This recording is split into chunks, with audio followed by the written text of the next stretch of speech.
Good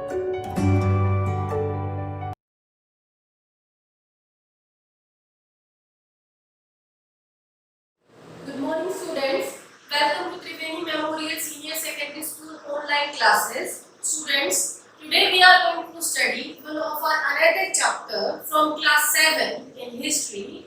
That is our chapter number 3, the Delhi Sultans. Students, as I always used to tell you, that before starting the chapter, you need to know the title, you need to understand the heading of the chapter.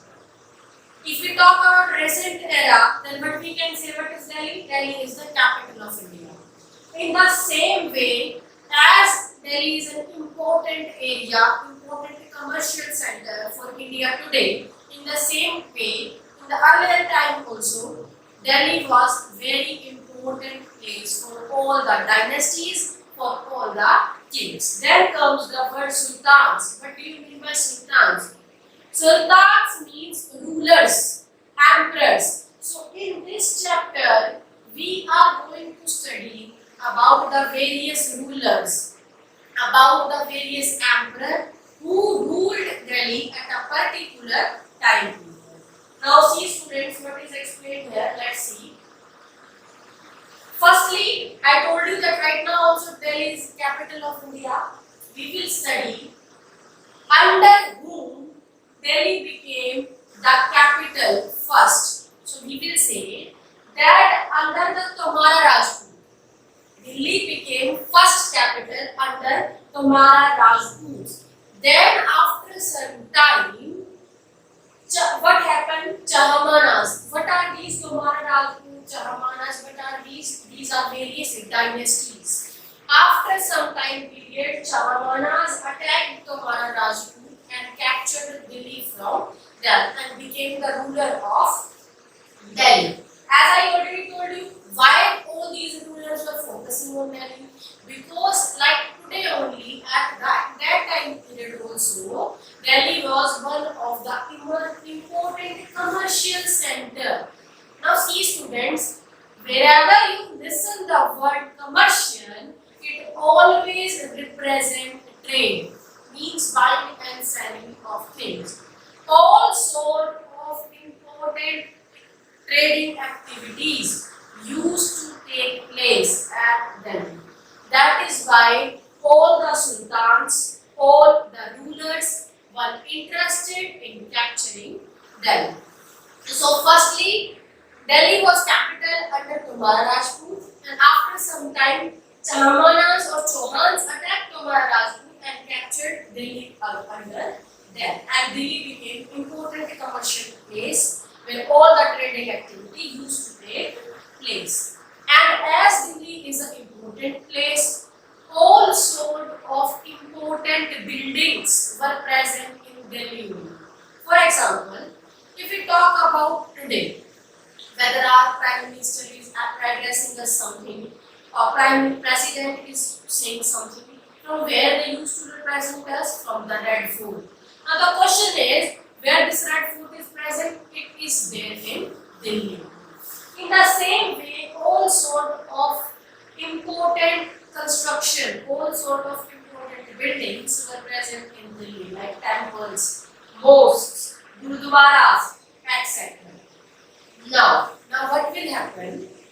Tomara Rajput, Chauhans, other dynasties are also there. They all started conflicting, they all started fighting with each other in order to capture Delhi, in order to extend, we use the word, extend the territories, the boundaries of their sultanate. Which sultanate? Delhi sultanate. Now there arise one question in front of them, and that you can see students here. These are the name of certain dynasties who ruled over Delhi, or these are the rulers who ruled over Delhi for a particular period of time. Which these dynasties was Tomaras, Chauhans, that I already discussed with you. Then these all are your Turkish rulers: Kutubuddin Aibak, Shahabuddin Iltutmish, Razia Sultan, Balban. Then is Khalji dynasty, Alauddin Khilji, Tughlaq dynasty, Muhammad Tughlaq, Fiyazuddin Shah Tughlaq, So these are different dynasties at that period who tried to capture Delhi. Thereafter, students, what is said here? Finding about the Delhi Sultans. Okay. First thing, the important thing that I need to tell you regarding this chapter is, what topic I was discussing with you is, how these dynasties, Tomaras, Chauhans and other territories extended their boundaries, extended their territories over Delhi. So basically what they did, they divided Delhi into two parts, as internal frontiers and as external frontiers. Internal frontiers means within the internal boundary of Delhi. So they opted, if all the reasons which are there in Delhi being a commercial center, all the rulers were present there. So it is easy for these rulers, these emperors, to control these internal boundaries, to control these internal frontiers. On the other hand, all the places which are away from Delhi, which are the external frontiers of Delhi, for example, Bengal, which is very far away from Delhi, it is very difficult for these rulers to establish their power, their control over there. Why? Both the places are at very far places. There exists communication gap between them. Thereafter, sometime proper weather conditions were also not there. So many reasons were there. That is why they faced problem in capturing the external frontiers of the dynasty. Now the question is finding out about the Delhi Sultans. Delhi Sultans means rulers who captured, who ruled Delhi at a particular interval of time. See students, not only about Delhi Sultans, but if you talk about anything regarding history, if you want to find something, then what do we need to see? We need to see the various evidences which were discovered by our historians, our archaeologists, which will state or which would told us that how people used to live their life in early times. Now see what is said here. Now we have discussed in earlier chapter also that what were these evidences? These evidences were in the form of inscriptions. What were inscriptions? Writing on stone. In the form of manuscripts written on the palm leaves with hand, or in the form of currency or architect structure also. Other than these things, some other ways are also there, that is regarding histories. After studying the histories of people, we also come to know about the life of the people in early time. Now the question is, who was responsible for writing these histories and in which language these histories were written? Basically, Tuareg were responsible for writing these history, and all these histories, all these writings were written in Persian language. The question is, who could be a Tuareg at that time? Because Tuareg was an important position. So all the upper class people, all the learned men means knowledgeable men, secretariats, administrators, poets, countries, etc. These all could used to be the Tuareg for the particular place. Now the thing is, we will study about the thought process of the Tuaregs, which Tuaregs were involved in, what they used to write in their writings, in their history. Tuaregs basically belong in the concept of birthright and gender distinction, and they always used to hold this thing to the rulers also. Now what are these? See, the name itself is suggesting birthright. What does that mean? If an individual is born in noble family, then that person enjoys the power, the authority, the position by them. Second is gender distinction. Distinction means difference.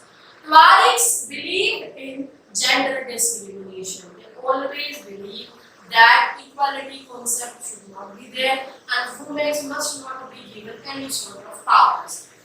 All sorts of powers must lie in the hand of man only. Now whose thought process is this? This is the thought process of Tuareg.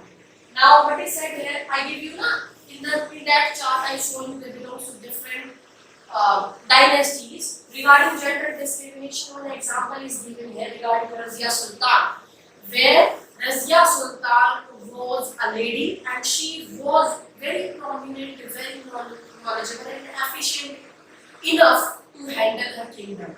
But as Tariq suggests that women were not allowed to enjoy the administrative powers after a very short period of time, she was got out of the throne. She was displaced off from the throne. Thereafter, students, our next topic is from garrison town to empire, the expansion of the Delhi Sultans. I already told this thing to you. Delhi is divided into two parts at that time. First one is internal frontiers, that is the internal boundaries of Delhi, and second one is external frontiers, those places which are far away from Delhi, like Bengal. So they means these rulers opted different strategies in order to capture, in order to extend the territories of Delhi in internal frontiers as well as in external frontiers. So let's see students.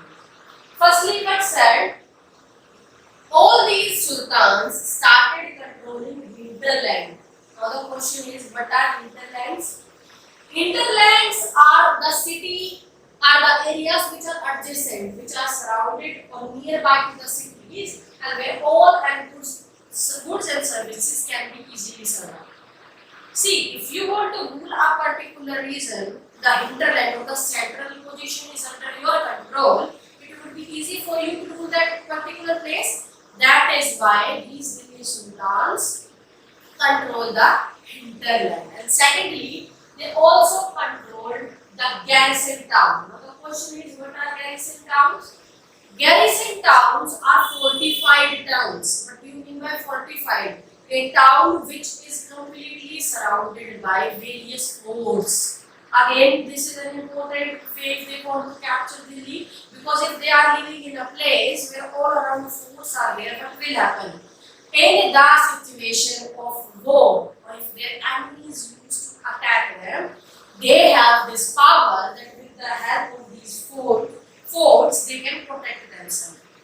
So firstly, in order to capture the internal frontiers, the internal boundaries of the country, these sultans control all the garrison towns and all the hinterlands available there.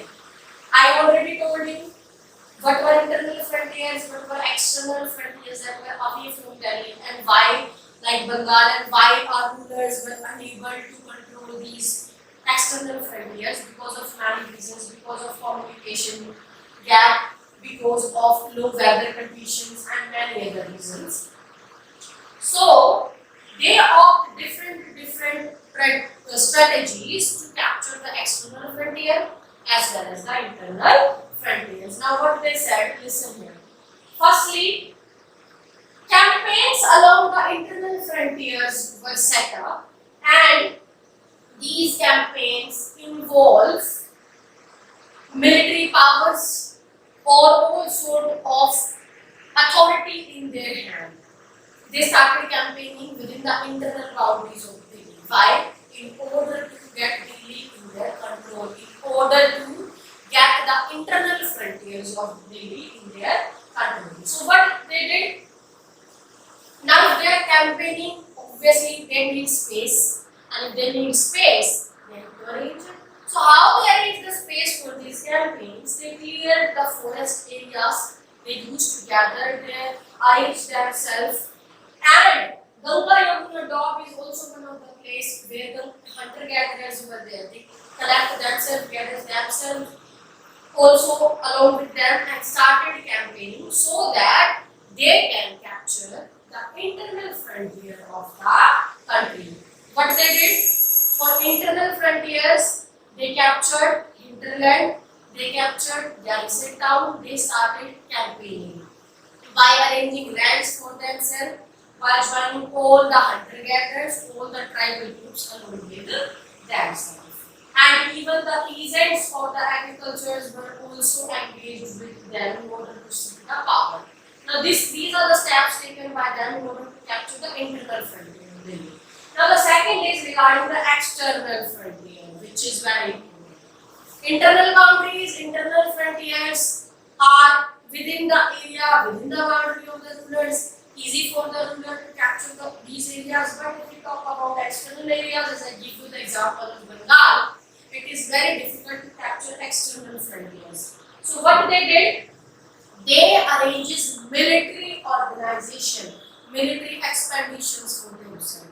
They started increasing the number of soldiers for themselves who could fight on their behalf in the external frontiers, and they would be easily available to control the external frontiers of the country. Now see, what I said here, military expenditure, I told you, they started arranging special slaves from different parts of the country. Arranging, if military is there, definitely you need more people, more soldiers with you. So they started arranging more elephants, more horses, more slaves, more precious metals for themselves. And they used to provide salaries to these soldiers also in return of their service, in order to capture the external frontiers of Delhi. Thereafter, students, if you can see here, one particular building is there. I told you in the starting of the chapter that all sort of important construction, all sort of important architecture work is present in Delhi. These involve the building of the masjid, the building of the mosque, the building of gurudwaras, the building of temples, etc. The next is a closer look at administration and the consolidation under the Khalji's and Tughlaqs. These are belongs to a particular dynasty. In that chart, I told you what sort of strategy they ought to have proper administrative power in Delhi. Administrative power means in order to administer, in order to control the whole empire, in order to control complete regions of Delhi. Firstly, what they did, see. Firstly, they arranged reliable governor for themselves. Reliable means trustworthy. And these governors were responsible for collecting the revenue from the people and then handing it over to the rulers. So what was the first step? They arranged trustworthy, reliable governors for themselves. The second thing is, they favored low caste people also. They started giving high position to low caste people in the military campaign. Now see, when this scenario arises that the low caste people were given heavy or high positions in the military campaign, what happens? The Tuaregs, who were Tuaregs? Who believed in the concept of birthright and gender discrimination. As they go against birthright, they were favoring low caste people. Tuareg goes against them, against these sultanate, and started criticizing them that this is not right. You need to believe in the concept of birthright as suggested by us. And that is the reason it leads to political instability in the empire or in the whole region. They also started framing clients for themselves. Now what are clients? Someone who is under the protection of them. If any particular person is under your protection, is ready to serve you on your terms and conditions, is your client. So these Sultans, Tughlaqs, Khaljis, they started making their own clients and appointed governors of their own choice so that they can arise proper revenue and no sort of cheating left for them. And I told you there was conflict between them. Thereafter, students, our next topic is, yes, I told this thing to you that what they did various steps in which they organizes military campaigns and they organizes trustworthy governors for themselves and give them duty to collect revenue from the people, and also destroy or finish the concept of birthright. Thereafter, they also took certain other steps, like they believed in the concept of muktis. Now, what is mukti? Mukti is basically mukti or ikta. What is that? Ikta Yeah, you can say is land. Mukti or land. From a particular land, when they used to collect the land, they used to collect the rent. Then that is in the form of ikta. This was also done by them. As said here, you can say there that Muhammad Tughlaq, what he did, he appoints accountants to check the governors. Why he appointed accountants, or what was the role of accountant? To check that there must not be any cheating. The governor must be carrying all the places, must be carrying must be giving all sort of money, all sort of income to the people, to the rulers, and not keeping any material with them. That is why they arrange accountants to check these governors. Thereafter, what they did, they bring the concept of mukti and they arrange mukti. Muktis were responsible for collecting tax from the soldiers, from the different people, and then serving it or giving it to the rulers. They did not arises any aristocrats. They just arises their own governors so that they can have direct control over the daily service. Now, the question is, if these rulers started capturing the internal frontiers and the external frontier, the question is how they used to collect money, how they used to arrange money for themselves. Then they used to arrange money for themselves in the form of taxes. I told you, they hire muktis, and muktis were responsible for taking taxes from different people. Now, what is said here, or what sort of taxes they used to give? Basically, the tax was of three types.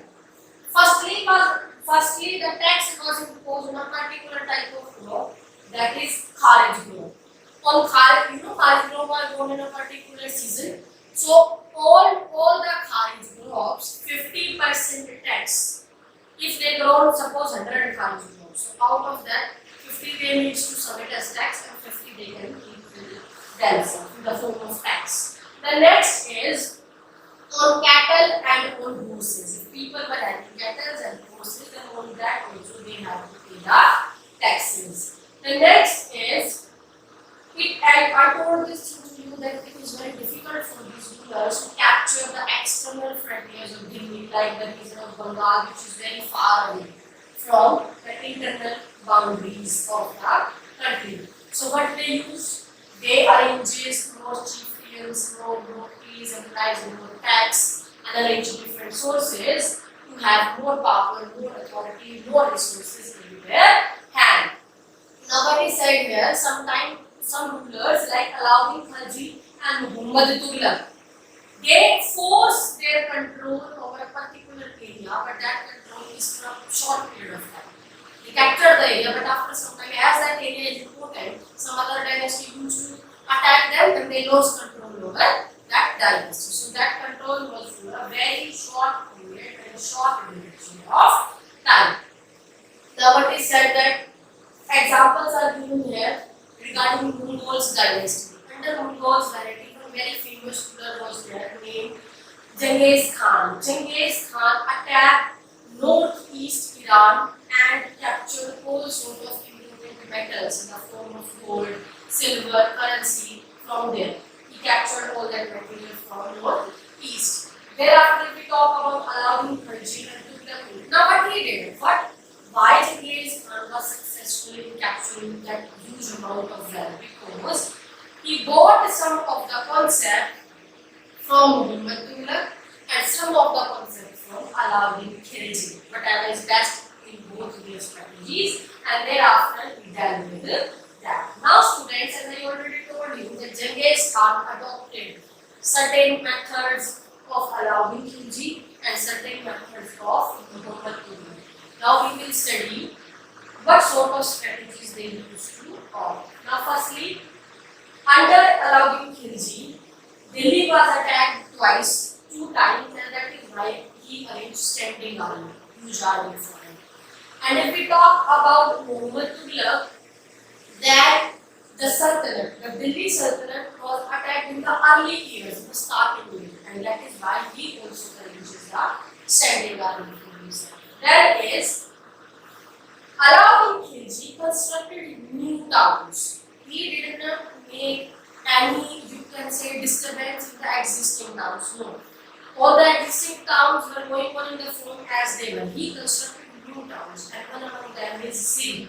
On the other hand, if we talk about Muhammad Tughlaq, he did not construct any sort of new towns, but he did the existing garrison towns where soldiers were residing. He sent all the ordinary people to left that place, and that place was used for the residence of soldiers. The next is, obviously, if they were engaged in army, they need to feed the soldiers. That means they need to provide food to the soldiers, and from where or how they used to arrange this food by collecting taxes from different lands. I give you the example of RG homes. And here also, as they maintained huge army, they also need resources, and that is why both of them demand additional taxes on their soldiers. The next is, their soldiers had to be paid. They used to pay their soldiers not in the form of salaries but in the form of tasks. They used to provide them precious things. On the other hand, if we talk about Muhammad Tughlaq, then he did not control. He used to control the price of the currency, that is in the hand of the emperor. But he did not use to control the price of the currency. He left the price of the currency free wherever it go. He arranged cheap metals, cheap food, and currency in the form of coins for the soldiers, so that they can feel satisfied and then work for the daily soldiers. Whereafter, students, next is, allowing administrative measures were successful at a particular time period, whereas his administrative strategies became failure at a particular point of time. So from both these, Genghis Khan adopted a particular sort of techniques. The last is the Sultanate in the 15th and the 17th century. Now what is said here, Rajasthan and the entire South India had independent rulers, and they established their prosperous states. Prosperous means very rich, very wealthy states which contain all your precious metals like gold, silver, currency, etc. And you know this thing very well, that most of the Rajputs used to reside in the area of Rajasthan. Thereafter, as I already told you, that these were some small and very powerful states, but they used to have very powerful or administrative authority over these places. Now what is said here regarding Mughal emperor explained here, that is regarding Sher Shah Suri. Sher Shah Suri, in the starting, he was not a big emperor. He started working under his uncle, but later after he became a big ruler. And he served under Akbar also, but after some time, he was not able to control the territory for a long period of time. Thereafter, students, yes, this is it about the chapter, and I hope, students, that you understand the chapter very well. So now we will discuss the question answers. First question is, which ruler first established his or her capital at Delhi? I told you that was Angapala of Tomara Rajput, later on Chauhan's capital. And next is administrative language. I told you I used Persian language. The next is, in whose right did the Sultanate reach its farthest extent? Farthest extent means the largest extent, that is under the line, under the time period. Line means time period, under the era of Muhammad Tughlaq. And next is, from which country did Ibn Battuta travel to India? He is from Europe. The next is, according to the circle of justice, why was it important for the military commanders to keep the interest of the peasantry in mind? I already told you, because they need to collect money in order to make payment to the soldiers and in order to arrange resources for dancing. The next is, what is meant by internal and external frontier? I dealt that with you in details. Internal, within the internal boundaries; external, far away from the internal boundaries, like very large region. The next is, what were the steps taken to ensure that muftis performed well. Yes, I told you na accountants were appointed to keep a check on themselves so that they do not make any cheating and give the complete revenue collected to the rulers. The next is, what was the impact of Mongol invasions on the Delhi Sultans? I told this thing to you, I gave you the example also by differentiating between they standing army for themselves, they captured the garrison towns, they captured the hinterlands, and they also give payment, they started making payment to their soldiers in the form of cash rather than in the form of tickets. The next is, do you think the authors of Twilight would provide information about the lives of ordinary men and women? Of course. If they were writing, definitely they were going to provide certain sort of information to us. The next is, Razia Sultan was unique in the history of Delhi Sultanate. Do you think women leaders accepted more readily today? Yes. In today's time, you see this thing now. Certain number of seats are even reserved in the government or in the parliament for women to lead. But earlier, they believe in the concept of gender distinction, especially equality. But now that's not here.